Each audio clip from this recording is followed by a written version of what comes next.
la vuelta al mundo de Magallanes y Elcano cuando ya se conocen las dimensiones del planeta en su totalidad, ¿no? Bueno, este mapa en realidad está referido a... es un mapa, repito, bastante malo. Yo debo pedir disculpas porque soy bastante torpe para encontrar imágenes en internet y para armar este tipo de presentaciones que entiendo que son útiles porque dan pues un apoyo visual, ¿no? Y acá está pues justamente Constantinopla, ¿no? Entonces ese era el punto de conexión del Mediterráneo con el Oriente.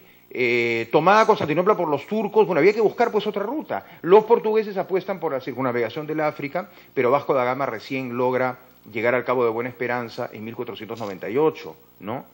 Estaban en lo cierto los portugueses, ¿no? Pero Colón creyó haber llegado a las Indias antes que los portugueses, ¿no? Por el Océano Atlántico, aunque en realidad eran otras Indias, ¿no? Lo que pasa es que ya luego, como en principio se les denominó las Indias Occidentales, ya quedaron con ese, mejor dicho, se le llamó las Indias, luego, cuando ya se entiende que es otro continente, se les llama Indias Occidentales, ¿no? A diferencia de las Indias originales, las orientales, ¿no? Y de ahí viene justamente la denominación de indios para los aborígenes americanos, que en realidad es la denominación propia de los indios de la India, ¿no?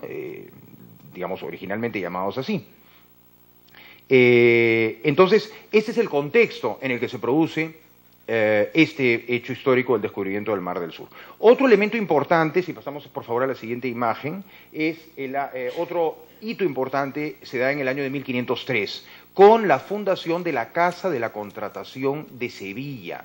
Esta es la primera institución fundada 11 años después del descubrimiento de América, la primera institución que los reyes de Castilla fundan específicamente para controlar el comercio y la navegación y el paso de mercancías y de personas de Europa a América, estableciéndola en Sevilla, que desde ese entonces se entiende que es el puerto y puerta de las Indias, ¿no? La Casa de la Contratación va a ser la primera oficina creada por la monarquía para controlar el comercio y la navegación en América. Estuvo en Sevilla durante todos los siglos XVI y XVII y en el siglo XVIII se traslada a Cádiz, ¿no?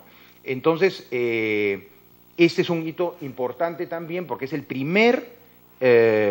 primera entidad administrativa creada para esto, que luego, más adelante en 1524, quedará subsumida en lo que es el Real y Supremo Consejo de Indias, quedará formando parte del llamado Real y Supremo Consejo de Indias, que será la entidad rectora del gobierno de las Indias en la monarquía.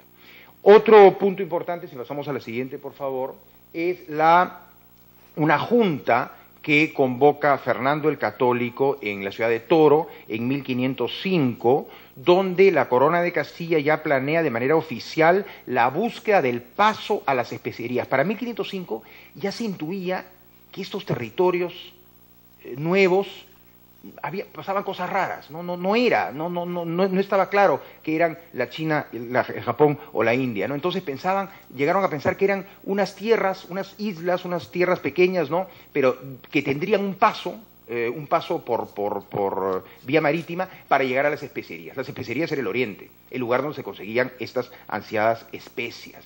Y justamente contemporáneamente la Junta de Toro, 2 años después, en 1507, se publica un mapa importantísimo, que lamentablemente no he podido encontrar en internet, que es el mapa de un geógrafo alemán, Martin Waldseemüller, amigo de Américo Vespucio, que es el primer mapa en el que aparece el Océano Pacífico. No se había descubierto todavía, pero intuyó Waldseemüller que había otro mar, otro océano importante, ¿no? Es decir, es el primer mapa en el que aparece América separada de Asia, como una masa de tierra mucho mayor de lo que se pensaba, ¿no? Entonces, este mapa de Waldseemüller es interesante porque anuncia lo que luego sería ya la constatación en 1513 con el descubrimiento del Mar del Sur. La siguiente, por favor. Bueno, ese es un poco ya el contexto en el lugar, ¿no? La base del desarrollo de la presencia de los españoles en el Caribe fue la isla española, ¿no? Lo que es hoy República Dominicana y Haití. Desde la isla española, pues se van dirigiendo a otros lugares los diversos conquistadores, ¿no? Y en este caso, en el caso de la tierra firme, el año 1508, Diego de Nicuesa y Alonso de Ojeda capitularon, o sea, acordaron con la monarquía, hacer fundaciones en Veragua y Urabá, jurisdicciones que estaban divididas por el río Grande del Darién. En 1509 los dos capitanes partieron hacia allí desde la isla española y con Ojeda iban dos oscuros soldados, Francisco Pizarro y Vasco Núñez de Balboa. Años muy turbulentos estos. No olvidemos que muy poco después, en la misma isla española, se producirá un gran terremoto, digamos, ideológico o mental, o no sé cómo llamarlo, con el famoso sermón del fraile dominico Antonio de Montesinos, que en el cuarto domingo de Adviento de 1511 se pronuncia un sermón delante de los encomenderos de la isla española, de Santo Domingo, y les increpa, ¿no? ¿Con qué derecho tratan mal a los indios? ¿Con qué derecho los explotan?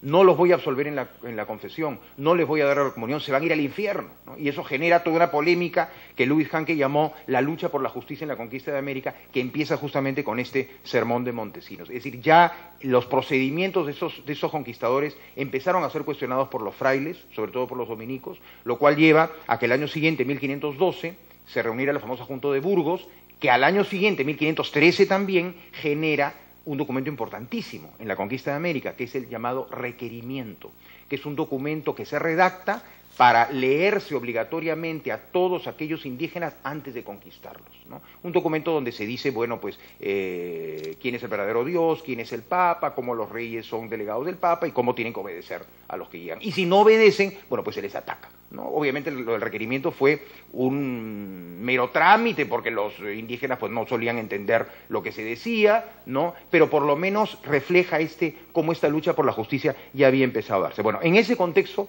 llegan Núñez de Balboa y llega el propio Pizarro a las cercanías de lo que es el Istmo de Panamá, ¿no? ¿Podríamos pasar a la siguiente, por favor? Balboa, con 25 años de edad, tenía lo necesario para caudillar a hombres más viejos que él, ágil, audaz y hábil con la espada, esa es una cita de Bartolomé de las Casas, de buen entendimiento y mañoso y animoso y de muy linda disposición y hermoso gesto y presencia. Estas son las referencias que hay sobre la figura de Balboa, personaje muy audaz, personaje que además desarrolla su labor gubernativa en el Istmo de Panamá, rebelándose frente al gobernador anterior, lo mismo que hace Cortés cuando conquista México. Ustedes saben que Cortés cuando conquista México lo hace rebelándose frente al gobernador de Cuba, ¿no? Ambas expediciones fueron expediciones ilícitas que luego la corona convalida, ¿no?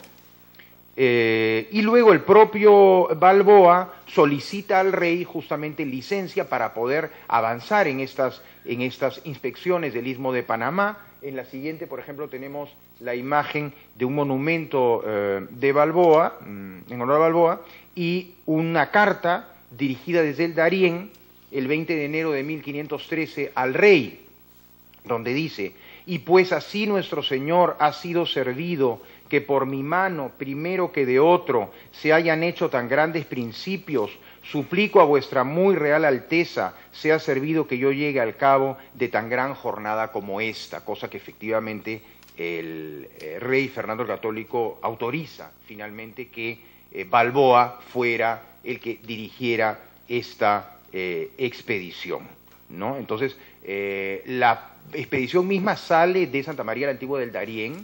No se había fundado todavía la ciudad de Panamá. La ciudad de Panamá se funda en 1518, 19 más o menos, ¿no?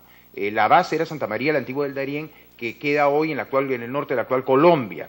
En la siguiente imagen es un mapa muy malo, la verdad, pero en fin, lo único que he podido encontrar que, digamos, presenta lo que fue la ruta de Balboa hasta llegar al punto en el que pudo, digamos, ver ya el Mar del Sur.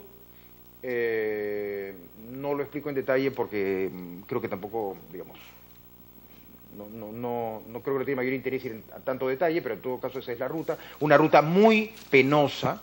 No olvidemos que el Istmo de Panamá siempre fue un lugar terriblemente complicado, lleno de peligros. El paso por el Istmo de Panamá a lo largo de toda la época virreinal fue siempre un paso muy penoso, ¿no? Había todo tipo de enfermedades, en fin, ¿no?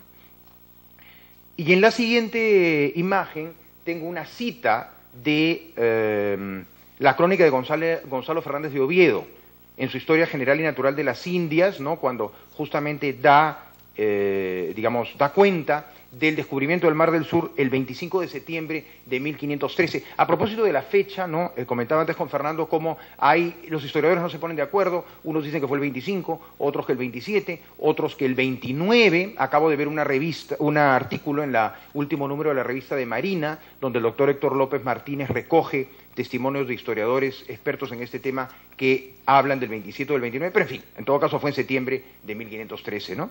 Y cuenta Fernández de Oviedo, ¿no? Y un martes 25 de septiembre de aquel año de 1513, a las 10 horas del día, yendo el capitán Vasco Núñez en la delantera de todos los que llevaba por un monte raso arriba, vio desde encima de la cumbre de él la Mar del Sur, antes que ninguno de los cristianos compañeros que allí iban, y volvióse incontinente la cara hacia la gente, muy alegre, alzando las manos y los ojos al cielo, alabando a Jesucristo y a su gloriosa Madre, la Virgen Nuestra Señora, y luego hincó ambas rodillas en tierra, y dio muchas gracias a Dios por la merced que le había hecho en le dejar descubrir aquella mar, y hacer en ello tan gran servicio a Dios y a los católicos y serenísimos reyes de Castilla, nuestros señores, y mandó a todos los que con él iban que asimismo se hincasen de rodillas y diesen las mismas gracias a Dios.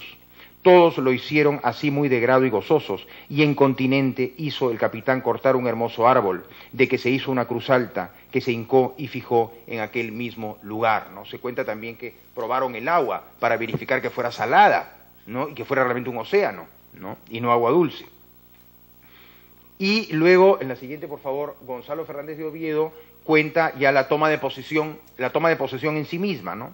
Vasco Núñez, en nombre del serenísimo y muy católico rey don Fernando, tomó en la mano una bandera y pendón real de sus altezas, en que estaba pintada una imagen de la Virgen Santa María y las armas reales de Castilla y León, y con una espada desnuda y una rodela en la mano, entró en el agua de la mar salada, hasta que le dio en las rodillas y comenzó a pasear diciendo: «Vivan los muy altos y poderosos reyes don Fernando y doña Juana».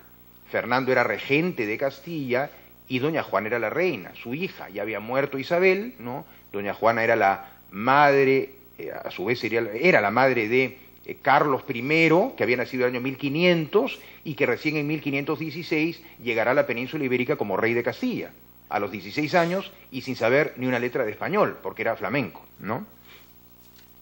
Pizarro contempló la escena y poco después empezaron a recibirse las noticias de un lejano y muy grande imperio al sur, ¿no? Entonces, efectivamente, el descubrimiento del Mar del Sur supone el punto ya inmediato de inicio de todo este interés por llegar a esas tierras ricas del sur, que desde el Istmo de Panamá, digamos, de las cuales se habían recibido noticias ya en el Istmo de Panamá. Tenemos aquí en la siguiente imagen un mapa ya mucho más real, evidentemente, y muy posterior, ¿no?, de lo que es el continente americano. Es un mapa muy posterior, ya del siglo XVIII, me parece, digamos, donde está. Y ahí se ve por qué se le llama Mar del Sur, ¿no? Porque efectivamente, por la disposición del Istmo de Panamá, el Océano Pacífico estaba al sur del Istmo, ¿no? Y otro tema importante también, si pasamos a la siguiente, por favor, es la constitución de la Armada del Levante, porque el Perú estaba en el Levante, o sea, desde Panamá el Perú, digamos, se entendía que estaba hacia el oriente, o mejor dicho, al sureste del Istmo de Panamá, ¿no? Y se constituye la Armada del Levante hacia 1524, o sea, desde Panamá, ya desde la ciudad de Panamá, con el propósito de explorar la región costera situada al sureste de Panamá. El Levante recibirá más tarde el nombre del Perú. Y precisamente a fines de 1524 se inicia el primer viaje marítimo de Pizarro en esa dirección. Pizarro, como sabemos, tuvo varios intentos, no llegó al Perú a la primera, ¿no? Y luego viene otro tema que es muy discutido, por ejemplo, Raúl, la siguiente, por favor. Raúl Porras Barrenechea sospecha que en realidad nunca existió, es un tema muy, pero en fin, es más una tradición que otra cosa. El famoso contrato de Panamá de 1526 para el descubrimiento del Perú, un contrato de compañía suscrito supuestamente el 26 de marzo de 1526 por Pizarro, Almagro,